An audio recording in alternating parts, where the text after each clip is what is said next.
ఈ అస్త్రాలలో ప్రధానమైనటువంటిది ఒకటి మామూలుగా మామూలు మిస్సైల్ ఒకటి. అది కొంత విధ్వంసం చేస్తుంది. దాన్ని ఎయిర్ డిఫెన్స్ సిస్టమ్స్ దారిలోనే దెబ్బతీయగలవు. అదే సందర్భంలో సూపర్ సోనిక్, హైపర్ సోనిక్ ఇట్లాగా ఇవి శబ్దం కంటే వేగంగా వెళ్ళగలిగినటువంటివి.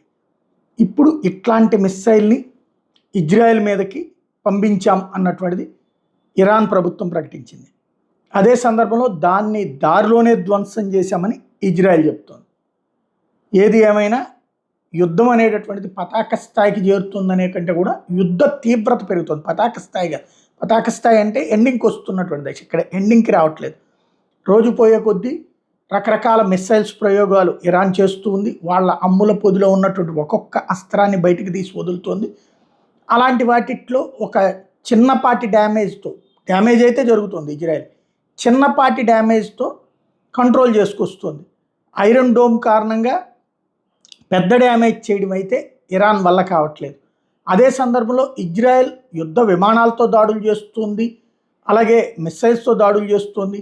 ఇరాన్లో మాత్రం దాదాపు 1200-1300 ప్రదేశాలు సర్వనాశనం అయిపోయినటువంటి పరిస్థితి. లక్ష్యాల్ని కరెక్ట్గా ఛేదించగలుగుతుంది. 100కి 80% యాక్యురసీ ఇజ్రాయెల్ చేస్తున్న దాడుల్లో ఉంటాయి. 100కి 10 నుంచి 15% యాక్యురసీ ఇరాన్ చేస్తున్న దాడులతో సాగుతూ ఉంది.